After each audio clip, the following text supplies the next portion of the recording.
Bonjour à tous. Ils touchent 1 à 2% de la population dans leur forme la plus sévère. Les troubles bipolaires, selon l'OMS, comptent parmi les 10 maladies les plus invalidantes. Ces troubles se caractérisent par une variation de l'humeur qui oscille entre hyperactivité et dépression, d'où le terme de bipolarité.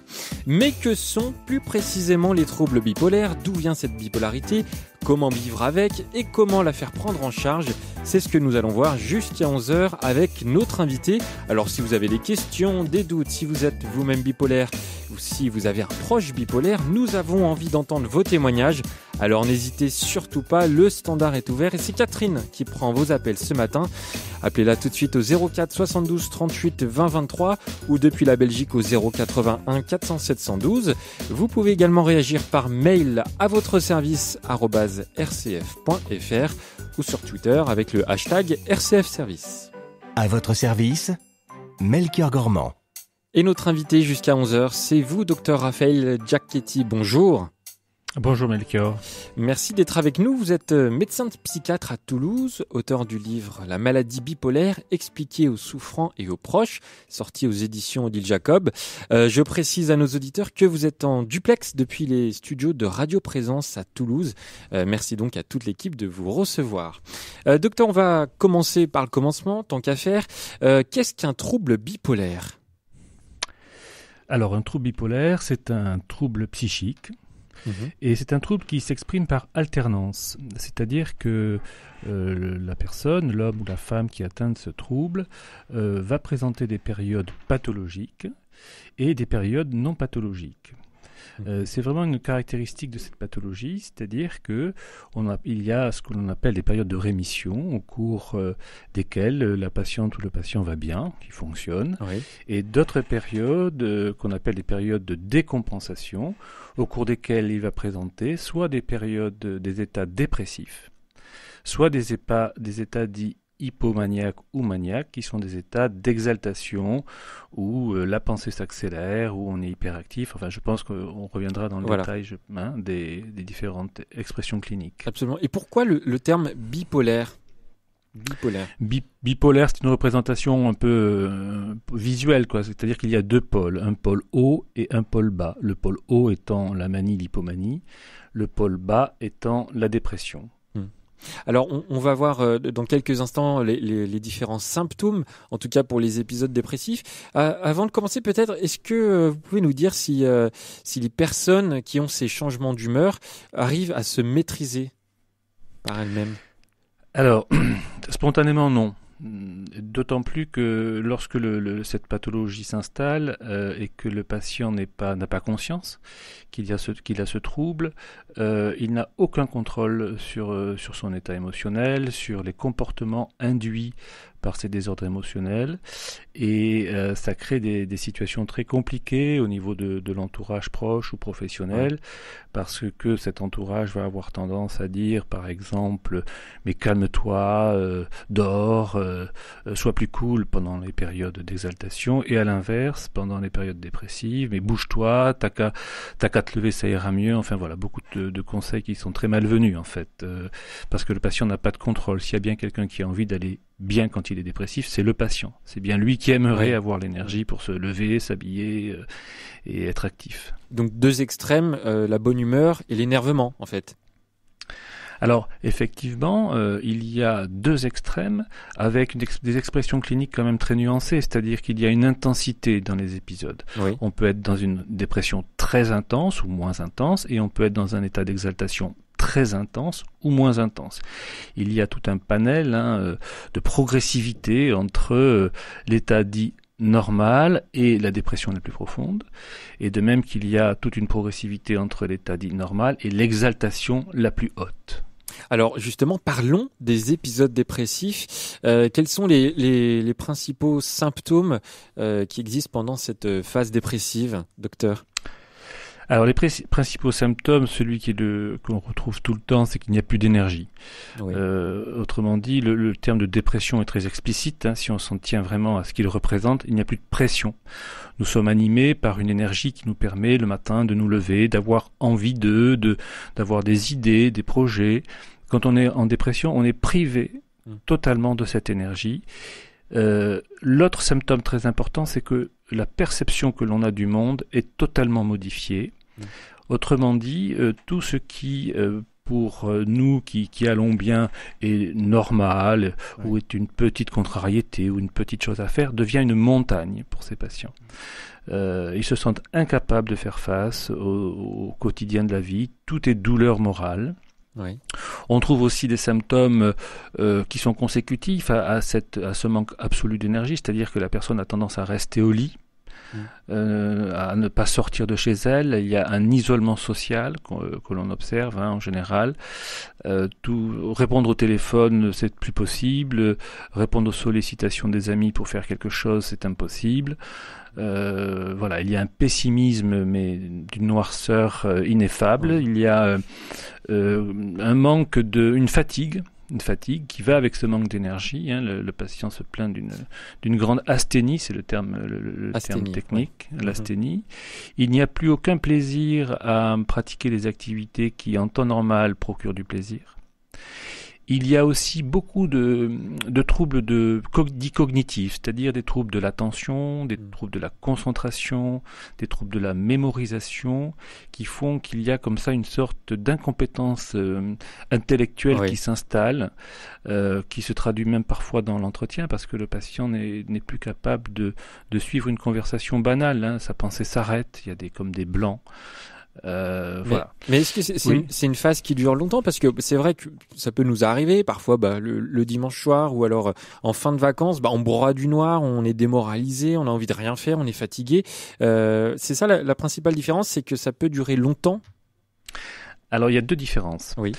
C'est la durée, effectivement, parce que ça peut durer 1 an, voire 2 ans. 1 an, ah oui, quand même. D'accord. Ouais. Et il y a l'intensité, c'est-à-dire que ce que nous pouvons éprouver lorsque l'on broie du noir, qu'on n'est pas bien, etc., on va dire qu'on est à une intensité sur une échelle de 0 à 10, à peu près à 3-4, voilà. Alors que les patients sont à une intensité à 10.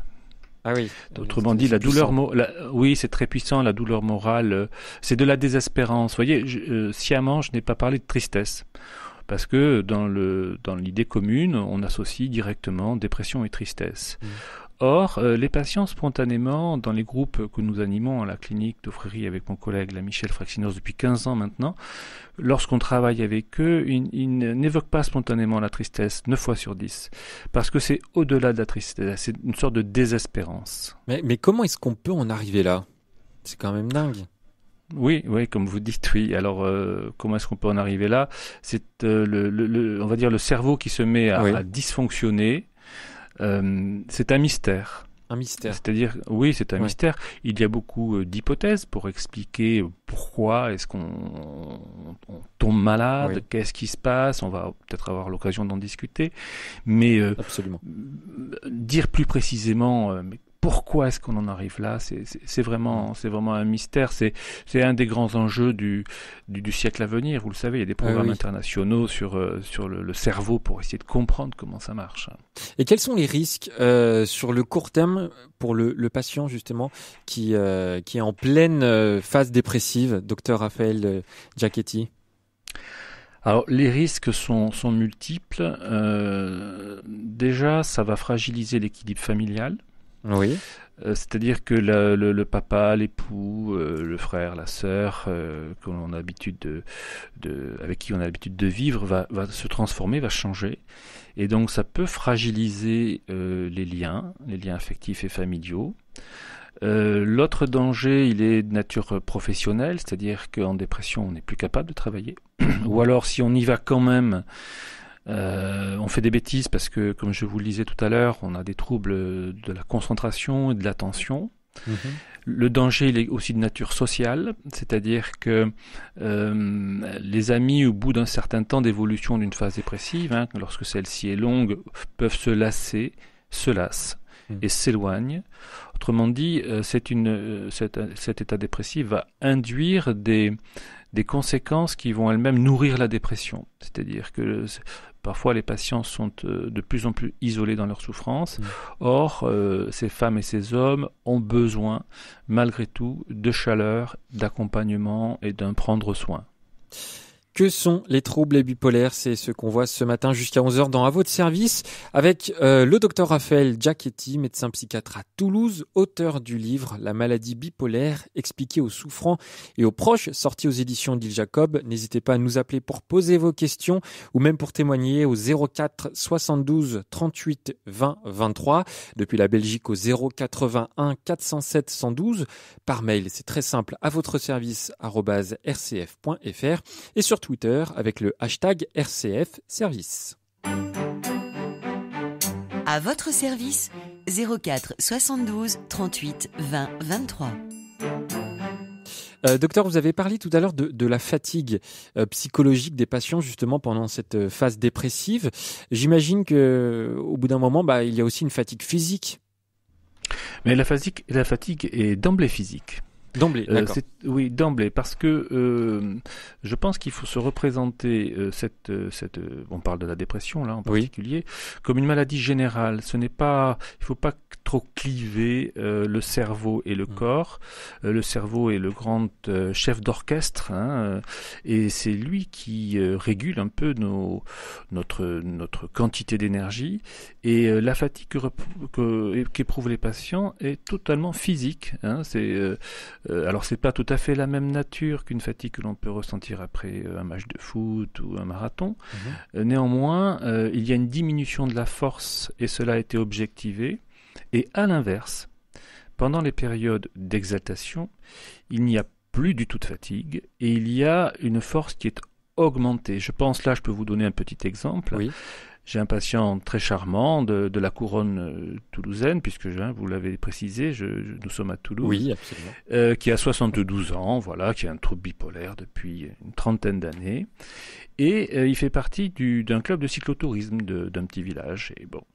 Et lorsqu'il est en phase d'exaltation, il sème les meilleurs cyclistes du club. C'est-à-dire qu'avec ses 72 ans, il est devant à 5, 6, 10 kilomètres des jeunes athlètes de 20 ans, 25 ans. Donc il y a une augmentation de l'énergie et de la force dans les phases hautes et à l'inverse, ce papy, quand il est en dépression, il n'est pas capable de mettre les fesses sur son vélo. C'est fou. Donc et ça, on n'arrive pas à expliquer justement cette énergie qui arrive d'un coup? Non, absolument pas. Alors, par rapport aux symptômes dont vous nous avez parlé, notamment la fatigue vraiment intense, ça me fait penser à la fibromyalgie. Où sont ces différences justement, notamment avec la fatigue? Puisque je sais que la fibromyalgie, c'est une maladie justement qui apporte énormément de fatigue à un patient. Alors, la fatigue est un symptôme transversal en médecine qu'on observe dans un grand nombre de pathologies, dans la fibromyalgie en particulier. On l'observe dans la dépression bipolaire, mais on l'observe dans la grippe, on l'observe dans les pathologies cancéreuses, dans un très grand nombre de pathologies. Et voilà. Ensuite, la fibromyalgie est un trouble chronique qui induit de la fatigue aussi, alors probablement directement à cause du cœur de la pathologie, mais aussi consécutivement à cause de la douleur chronique qui induit souvent chez ces patients une tendance à la dépression. Absolument. Nous allons accueillir tout de suite Anne qui habite à Villeurbanne. Bonjour Anne. Anne, est-ce que vous êtes là? Anne. Bonjour. Bonjour Anne. Oui, bonjour. Nous vous écoutons. J'avais une question simple mais qui va au-delà de la bipolarité. J'ai une voisine de palier qui est bipolaire, j'ai une compagne de travail à mi-temps qui est bipolaire, moi je suis dépressive, je vois toujours que des femmes. Pour l'autisme, là par contre j'ai un fils qui est autiste, là c'est pratiquement que des hommes, mais j'ai l'impression que pour les dépressions et tous ces trucs-là, c'est plutôt les femmes. Alors docteur, est-ce que cette maladie peut toucher que les femmes en particulier? Alors, pas uniquement, en tout cas. Non, le trouble bipolaire respecte la parité. Le trouble bipolaire typique, en tous les cas, il y a 50%, 50%, autant d'hommes que de femmes qui sont atteints du trouble bipolaire de type 1, qui est le trouble bipolaire caractérisé classique.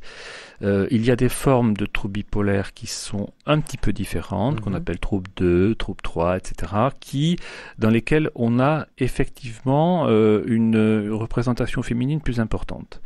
Mais très classiquement, le trouble bipolaire va concerner autant les femmes que les hommes, quel que soit le milieu socio-économique, quelle que soit l'origine culturelle. D'accord. Bon, voilà, Anne, vous avez votre réponse.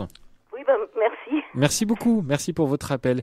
Docteur Raphaël Giachetti, parlons des épisodes maniaques. Parce que là, voilà, c'est l'autre phase du coup. Alors c'est l'autre phase, c'est tout l'inverse, c'est-à-dire que le patient a une pensée très accélérée, il a envie de faire des dizaines de choses à la fois, il est hyperactif, il dort beaucoup moins, ne ressent aucune fatigue. Là aussi, il y a plusieurs intensités, c'est-à-dire que l'on peut être comme ça hypomane de manière modérée et être très agréable à vivre, très enthousiaste, bout en train, créatif. Et puis, si l'intensité monte, on devient insupportable pour son entourage parce que c'est trop. On est trop actif, on est trop bavard. Et puis ces patients ne supportent pas le sujet normal, c'est-à-dire qu'ils nous disent très bien dans les groupes, mais on vous trouve ralenti, mais on comprend pas, vous êtes à la traîne alors que nous ça va à 200 à l'heure. Il y a aussi un sentiment de toute puissance. Oui. Toute puissance, plus rien ne fait peur. Je vous disais tout à l'heure, pour le patient dépressif, les petites choses de la vie deviennent des montagnes.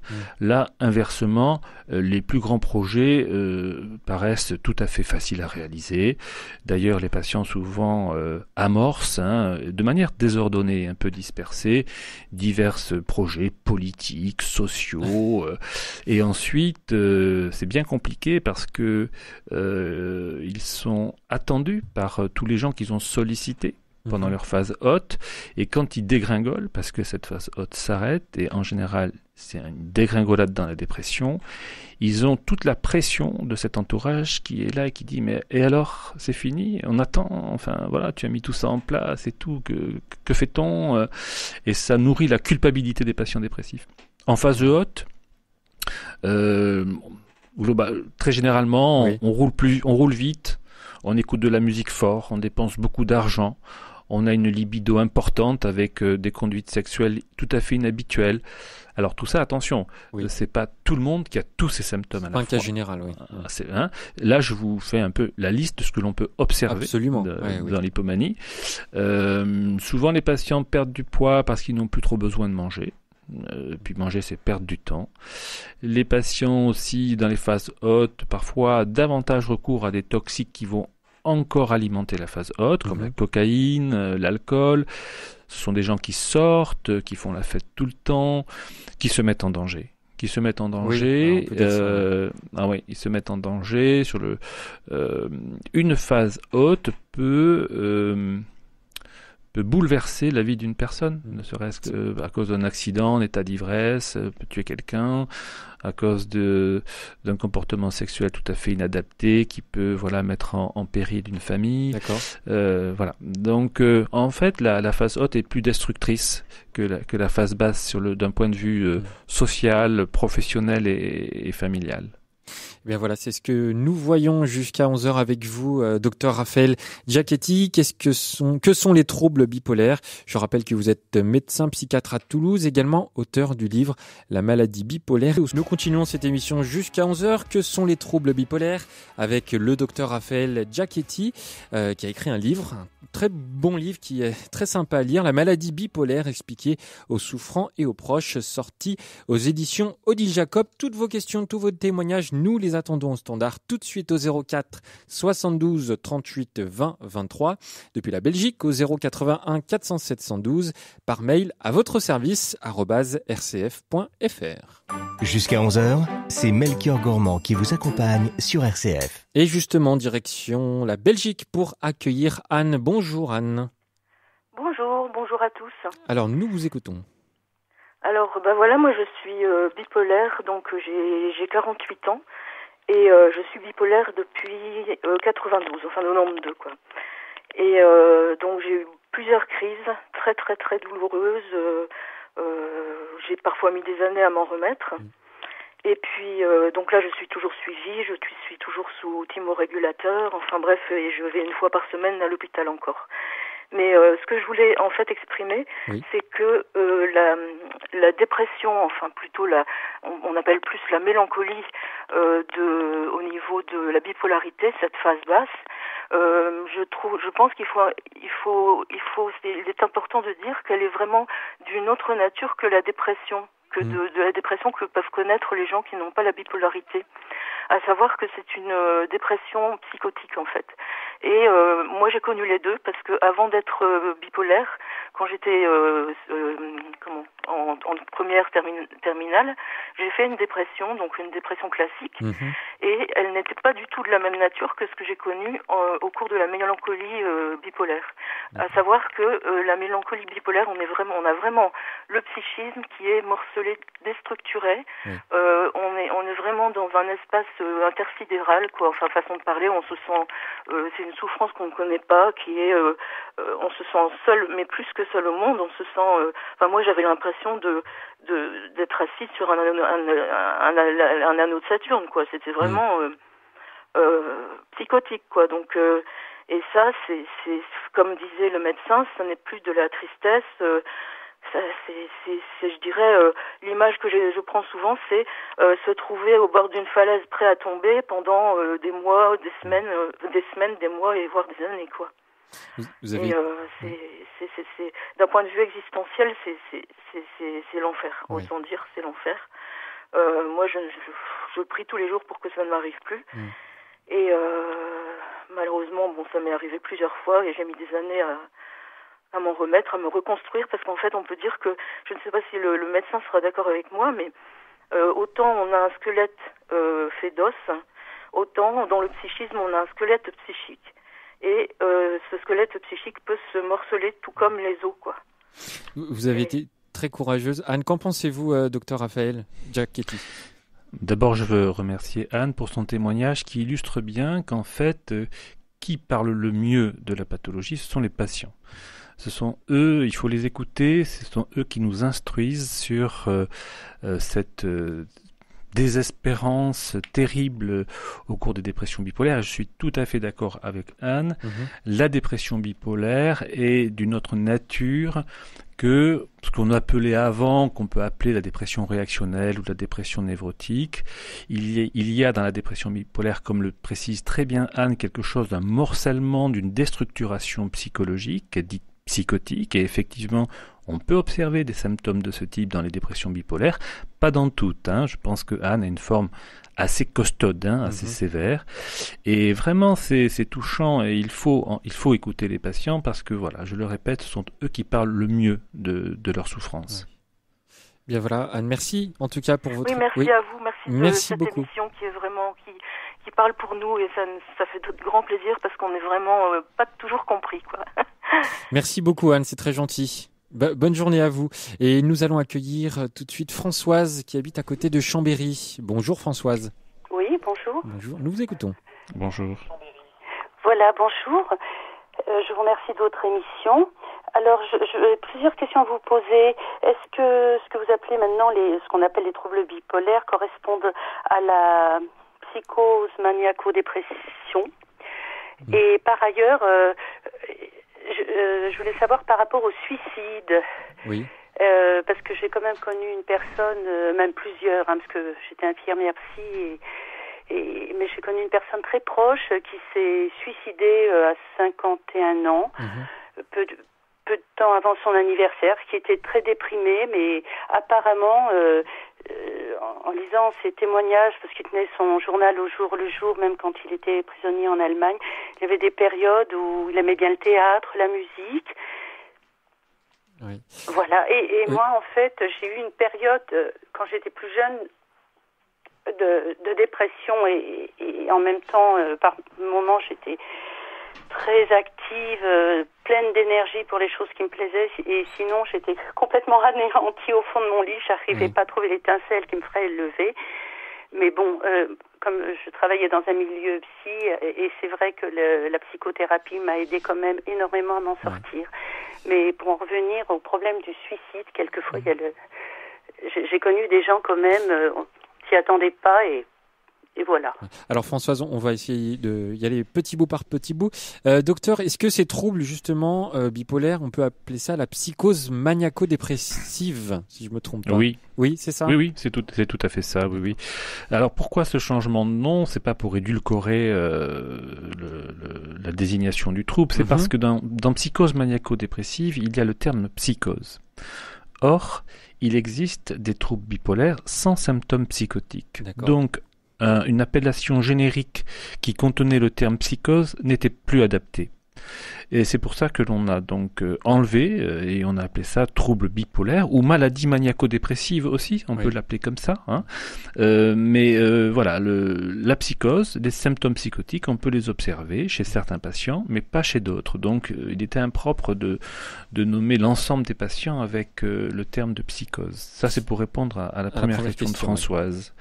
Après, le risque suicidaire est élevé. Effectivement, chez les patients qui présentent un trouble bipolaire, il est 15 fois plus élevé que dans la population générale. Donc c'est quelque chose auquel nous sommes très sensibles, qui est un grand drame à chaque fois que cela se produit. Et s'il y a un moment qui est le plus à risque, c'est ce que l'on appelle, et on n'en a pas parlé encore jusqu'à présent, les états mixtes. Oui. Les états mixtes, qu'est-ce que c'est ? C'est un état qui mélange des symptômes de la dépression avec des symptômes de la phase haute, donc de l'hypomanie ou de la manie. Autrement dit, le patient est habité par cette douleur morale, cette souffrance, ce pessimisme, cette culpabilité, mais aussi il est agité, très énervé, insomniaque, instable. Et cette désinhibition motrice est un état qui facilite le passage à l'acte suicidaire. Parce que le patient, quand il est vraiment en dépression, peut se suicider, mais certains patients sont tellement, comme le disait Anne tout à l'heure, au fond du trou, tellement dans un autre monde, que c'est un monde de se suicider. Vous voyez, c'est quand même pas un acte, c'est un acte très compliqué. Or, en état mixte, il y a cette énergie de l'hypomanie qui est là, qui aide, hélas, au passage à l'acte. Voilà, Françoise, est-ce que ça vous éclaire ? Oui, je vous remercie. Merci pour votre appel. Merci beaucoup. Bonne journée. On va se retrouver dans quelques instants, juste après les pubs. Nous accueillerons tout à l'heure Isabelle qui habite dans les Alpes-Maritimes. Nous sommes toujours avec vous, Dr Raphaël Giacchetti. Vous avez écrit un livre qui est très bien fait, La maladie bipolaire, expliquée aux souffrants et aux proches, sorti aux éditions Odile Jacob. Vous continuez à nous appeler au 04 72 38 20 23 ou à nous envoyer des mails à votre service @rcf.fr. Et oui, jusqu'à 11h, que sont les troubles bipolaires ? C'est ce qu'on essaye de voir avec le docteur Raphaël Giacchetti. Justement, docteur, alors on sait qu'à l'heure actuelle, on ne connaît pas toujours avec certitude les causes des troubles bipolaires, mais on sait qu'il y a des facteurs, notamment biologiques. Oui, tout à fait. Il y a des hypothèses qui sont reconnues dans la communauté scientifique et qui nous disent la chose suivante. L'origine est plurifactorielle. Il y a à la fois des éléments d'ordre biologique, il y a des éléments d'ordre psychologique et des éléments d'ordre environnement, traumatisme, qualité de vie. C'est-à-dire que pour développer un trouble bipolaire, il faut multiplier de malchance. Il faut être porteur d'une vulnérabilité génétique. De surcroît, il faut être confronté à des traumatismes. En général, on retrouve des traumatismes dans le parcours de la personne, notamment dans l'enfance. Et enfin, il faut aussi avoir une personnalité, je dirais pas fragile, mais hypersensible. D'accord. Voilà. Et lorsque l'on a ce tiercé perdant, eh bien, on peut développer la pathologie. Est-ce qu'il y a des prédispositions familiales ? Il y a effectivement, compte tenu de cette vulnérabilité génétique, un terrain familial que l'on retrouve pas toujours, mais fréquemment. Mais attention, il ne s'agit pas d'une maladie génétique. Une maladie génétique va s'exprimer quelle que soit la vie que l'on a, l'environnement dans lequel on est. Alors que le trouble bipolaire, lui, peut rester muet. D'accord. Si on peut imaginer une personne qui a cette vulnérabilité génétique, mais qui a une vie qui n'est pas trop traumatisante, qui est assez épargnée, qui a une personnalité assez solide, bien construite, bien stable, eh bien cette personne peut être porteuse de cette vulnérabilité sans que jamais elle ne s'exprime. Il y a une question qui est revenue plusieurs fois au standard. Est-ce que vous pourriez nous expliquer les différences entre la bipolarité et puis toutes ces personnes qu'on dit borderline par rapport à la schizophrénie ? Alors là, Melchior, la question est complexe. Oui. Parce qu'il y a à la fois bipolarité, borderline et schizophrénie. Donc, on est dans des registres qui sont assez différents. Oui. Je vais essayer d'être clair et concis. Alors, le borderline, c'est un trouble de la régulation des émotions qui est constant. C'est-à-dire que la personne a une manière de fonctionner qui est très tranchée, c'est tout blanc ou tout noir, c'est la passion puis la haine, c'est dans les relations interpersonnelles, voilà quelque chose de toujours très puissant, très très contrasté, avec une humeur variable justement en lien direct avec ses états émotionnels, et c'est constant. Oui, alors que le trouble bipolaire, lui, il va s'exprimer pendant les phases de crise ou de décompensation, pendant une dépression, pendant une manie, et puis ensuite, le patient va trouver son équilibre en dehors des crises. Mais ce qui complique les choses, c'est qu'on peut à la fois avoir un fonctionnement borderline et en plus un trouble bipolaire. D'accord. La schizophrénie, c'est une psychose qui est totalement différente dans l'expression de la symptomatologie, où il y a donc aussi une désorganisation mentale, il y a des délires la plupart du temps, et le patient schizophrène peut aussi avoir un trouble de l'humeur, c'est-à-dire que ce qu'on appelle les patients qui ont des troubles schizoaffectifs sont des patients, nous semble-t-il, qui mêlent à la fois un trouble bipolaire et une schizophrénie. Donc voilà, j'ai peut-être plus embrouillé qu'éclairci la situation. Voilà, mais ce sont des choses différentes, ce sont des plans différents, notamment borderline, trouble bipolaire. On peut être borderline et pas avoir de trouble bipolaire, on peut être borderline, avoir un trouble bipolaire. Mais voilà, ce qui fait penser un petit peu la confusion, c'est que dans les descriptions que l'on trouve sur le borderline, ça se rapproche assez des états mixtes, en fait, qui sont décrits sur Internet, notamment à droite à gauche. Bon, merci. En tout cas, non, vous avez très bien expliqué, vous inquiétez pas. En préparant cette émission, j'en ai parlé à mes amis, à mes proches, et quand je leur ai dit que j'allais parler de la bipolarité, ils m'ont répondu, mais on est tous plus ou moins bipolaires. Alors évidemment, je respecte énormément les personnes qui sont bipolaires, mais est-ce que, on est tous plus ou moins bipolaires? Alors, je vais dire non je vais dire à vos amis et vos proches, et leur dire, on n'est pas tous plus ou moins bipolaires. Nous avons tous des variations de l'humeur. Oui. Qui sont soit induites par une situation contrariante ou une situation agréable, voilà. Nous pouvons tous ressentir un peu d'excitation, d'exaltation parce qu'on prépare un bel événement ou parce que on a eu une très bonne nouvelle. Inversement, on peut être triste ou angoissé le dimanche soir quand le week-end se termine, qu'on va reprendre sa semaine ou quand on est en deuil. Mais ça n'a aucune commune mesure avec ce que vivent les patients bipolaires et dans l'intensité et dans la durée. En fait, il y a comme un emballement. Le patient bipolaire, on peut imaginer que l'induction, ça va être une mauvaise nouvelle. Chez nous, ça va durer 3 jours, 6 jours, mais on va réussir à fonctionner. Chez eux, ça va induire peut-être un état dépressif qui va durer 4 ou 5 mois avec une incapacité à fonctionner. C'est-à-dire que, voilà, on va plus au travail. Ouais, on peut plus se lever, on peut plus se laver. L'intensité, c'est énorme, là, voilà. C'est pas, non, on peut pas comparer. Nous avons tous, par contre, vos amis ont raison, on a tous des variations de l'humeur. Ah bah oui, non, mais ça c'est bien entendu qu'on puisse dire. Nous avons une question qui est arrivée par écrit. Alors je cite: je me pose des questions quant à moi. Le médecin ne me croit pas bipolaire, mais je ressens une telle tristesse lorsque je suis seul et je revis totalement lorsque je suis entouré de monde. Suis-je bipolaire? Bon, c'est une question compliquée. Oui, je peux pas porter un diagnostic comme ça, bien sûr, à l'antenne. Par contre, j'ai un commentaire à faire qui est assez important et qui entre en jeu dans la prise en charge des patients bipolaires, c'est que nous sommes des êtres sociaux.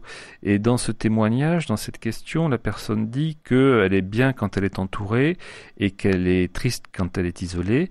Dans les prises en charge des patients, nous nous efforçons à les amener à se resocialiser, à retrouver un rythme biologique, un rythme social. La vie, elle est dans le rapport avec l'autre. Quand quiconque, à part quelques exceptions, parmi nous tous les humains, on prend quiconque, on l'isole, on le met seul dans une pièce. Au bout d'un certain temps, ça va pas aller. Voilà, ça va pas aller parce qu'on va être on va avoir son champ mental qui va être en fait occupé que par ce qui vient de soi. on n'est plus occupé par ce qui vient de l'extérieur. Et ce qui vient de soi, bien souvent, ça va être au bout d'un certain temps des choses plutôt négatives, plutôt tristes, plutôt un peu de désespoir. Jusqu'à 11h, nous sommes à votre service. Que sont les troubles bipolaires? 04 72 38 20 23 pour poser vos questions en direct ou par mail à votre service @rcf.fr. Vous avez une question? Envoyez-la à l'adresse mail de l'émission à votre service @rcf.fr. Et nous sommes toujours avec vous, Dr Raphaël Giachetti, médecin psychiatre à Toulouse, également auteur du livre sorti aux éditions Odile Jacob, La maladie bipolaire expliquée aux souffrants et aux proches. Monique, vous habitez à Dole dans le Jura, bonjour. Bonjour. Alors, nous vous écoutons. Voilà, alors ça, c'est un phénomène, je retrouve des tas de caractéristiques dans tout ce que vous avez dit. Mmh. C'est quelque chose qui m'arrive depuis très longtemps, peut-être même depuis toujours, parce que j'ai eu une vie compliquée. Là, je vais avoir 90 ans au début août, oui. Mais ma mère est morte quand je n'avais pas 3 ans, et mon père s'est remarié dans les 6 mois.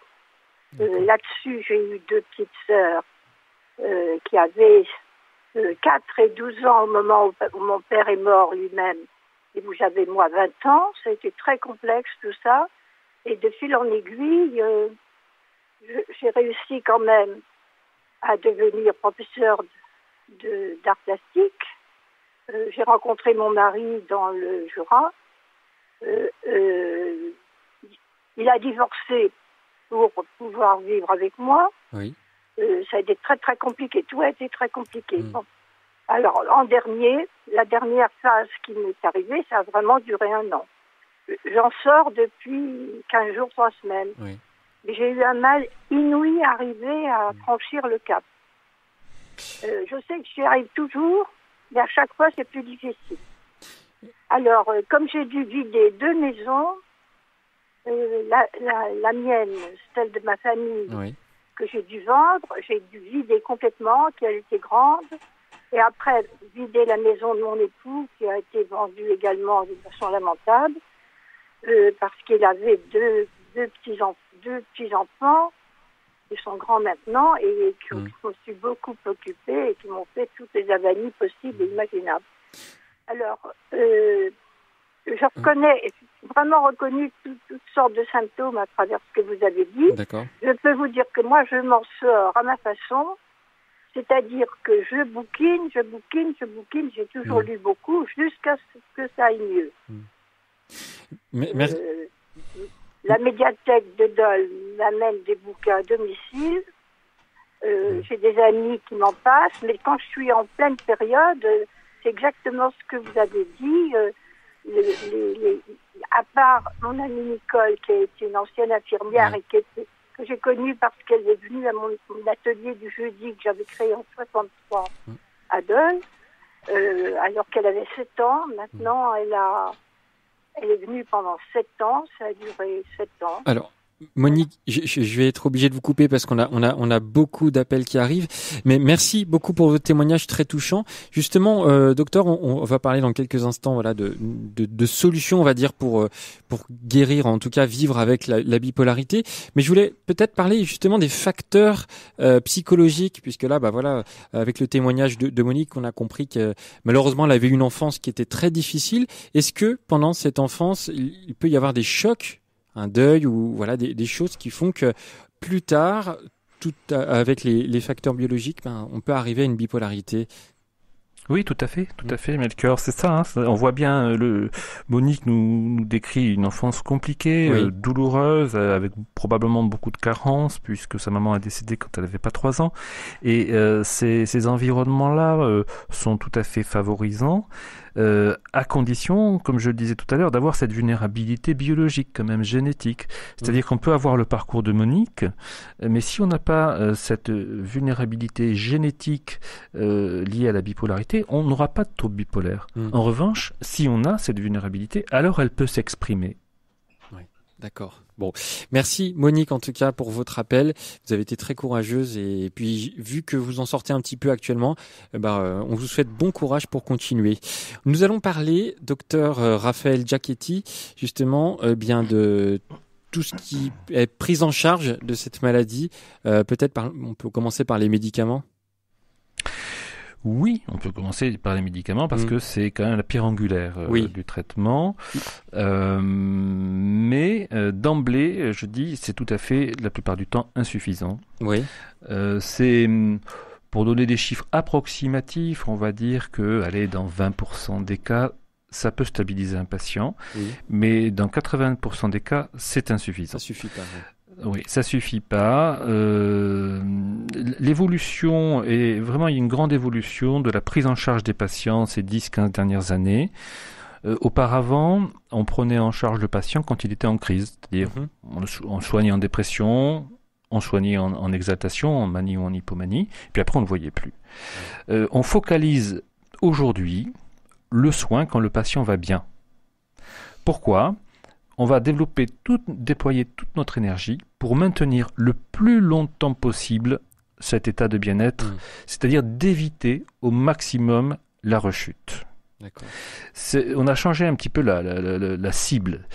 Je ne dis pas qu'on ne soigne plus les épisodes, bien entendu, qu'on soigne toujours les épisodes, mais maintenant, s'est développé la psychoéducation, sont développées beaucoup de prises en charge, de réhabilitation psychosociale qui ont leur place dans la rémission pour consolider le patient, pour lui apprendre à connaître sa vulnérabilité, pour lui apprendre à éviter autant que possible les situations qui pourraient le faire rechuter. On lui apprend à repérer les symptômes précurseurs et à savoir quoi faire quand ils apparaissent parce que, bien entendu, c'est la palissade, plus on allonge la rémission, moins il y a de rechute. La grande particularité de cette pathologie, ça il faut le dire, je crois, parce que c'est unique, c'est que elle induit des états où on va très bien. Et donc ça ne va pas de soi d'aller chez un médecin en lui disant écoutez docteur, je suis en pleine forme. Donc ça va pas de soi. Donc c'est pour ça que les diagnostics sont tardifs, parce que les patients quand ils sont en phase haute, ils vont pas vers le soin. Surtout qu'ils ne s'en rendent pas compte, en plus. Ils n'ont pas la conscience. Tant qu'ils ne sont pas informés, tant que ce ne sont pas des experts de la pathologie, ils n'ont pas la conscience. Et donc, et même l'entourage, il dit « Ah, enfin, regarde, il ou elle va mieux, ça y est ». Il y a beaucoup de tolérance de la part de l'entourage quand le patient est hypomane, parce qu'on l'a connu dépressif, on l'a connu au fond du lit pendant des mois, et là, elle est souriante, elle a fait plein de choses, elle se maquille, elle sort, et tout le monde est content. Et c'est là le côté vraiment pervers de ce trouble. D'accord. Ça ne va pas de soi d'aller vers le soin quand on est hypomane. Or, les médicaments sont indispensables. Les médicaments sont indispensables. Ouais. Les médicaments sont indispensables. Et on est confronté à un problème en pratique quotidienne, c'est que l'observance est souvent pas très bonne, c'est-à-dire la discipline du patient à prendre son traitement régulièrement.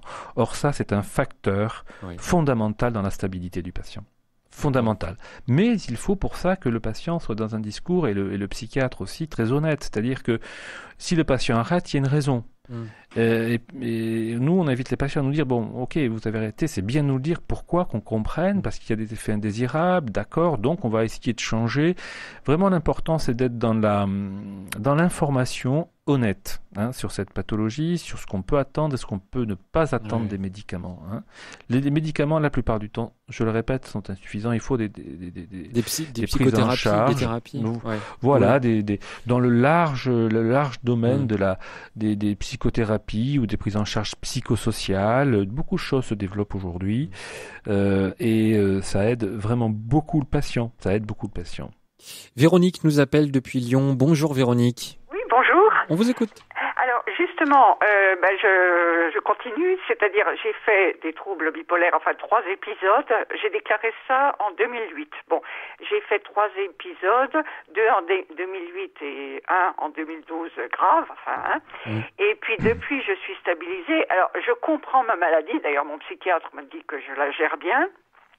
Mais je sens bien, il y a quand même toute une tendance, même quand je suis bien, c'est-à-dire ni en dépression, ni en hypomanie ou en phase maniaque, mais je sens des tendances et je sais pas très bien quand est-ce que ça va passer à plus dépressif à dépressif ou hypomaniaque.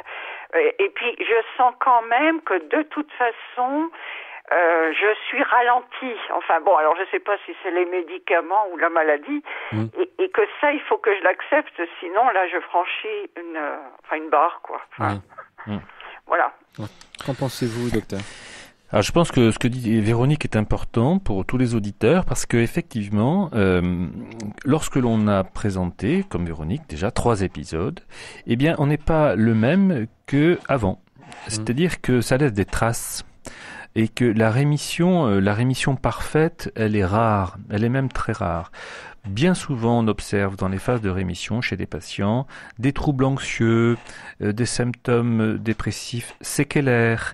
On peut trouver aussi un ralentissement. Alors, effectivement, la question de Véronique est importante. Est-ce que ce ralentissement est induit par les médicaments ou est-ce que c'est un symptôme séquelaire de la dernière phase dépressive?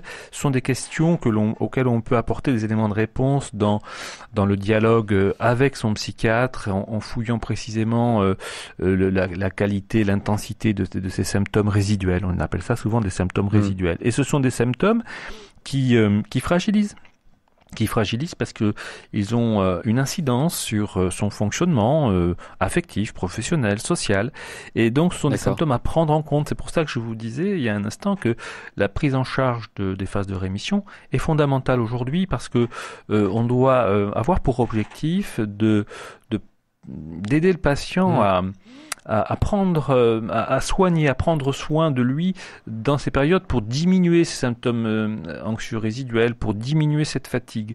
Et pour ça, la réhabilitation psychosociale a un rôle tout à fait important, comme c'était le témoignage écrit, je crois. Si on est attendu, si on va à droite, à gauche, si on rencontre du monde, ça aura un impact sur la fatigue. Ça va diminuer la fatigue. Bien voilà, Véronique, merci pour votre appel. Merci beaucoup. Véronique est déjà partie, donc elle a été rapide. J'ai entendu parler, docteur, des thymorégulateurs. Qu'est-ce que c'est ? Alors, les thymorégulateurs, ce sont des classes pharmacologiques qui sont utilisées pour le traitement du trouble bipolaire. Il y a trois grandes familles de thymorégulateurs ou de régulateurs de l'humeur. Il y a un orphelin, c'est le lithium, le théralite.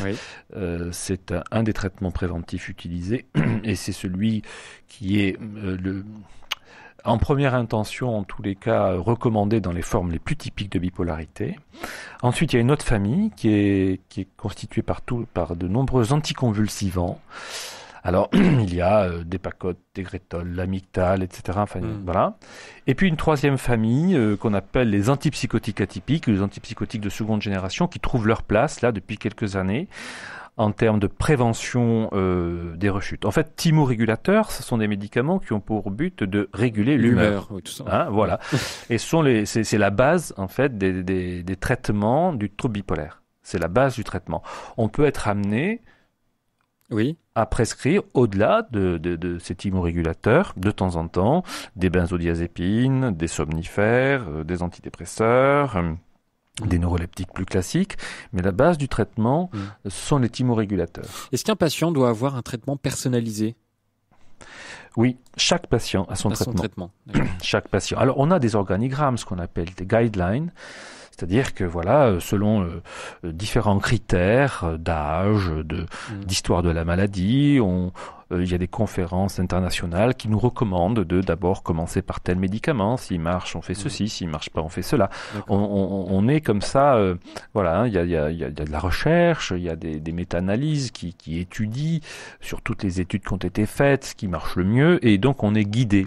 Mais ce qui compte le plus quand même, c'est de connaître l'histoire de la maladie du patient et de savoir comment jusqu'à présent il a réagi au traitement. C'est vraiment très très important cela.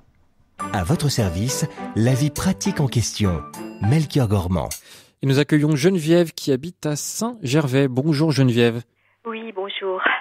Voilà, en fait, je ne sais pas du tout si je suis bipolaire ou pas. Suite à une enfance assez carencée, puisque j'ai pas eu de père, avec une mère très exclusive et possessive, bref.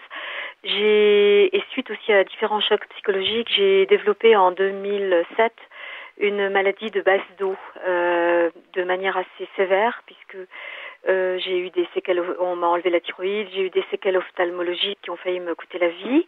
Et pour sauver mes yeux, on m'a infligé traitements extrêmement lourds à la cortisone pendant 2 ans avec hospitalisation.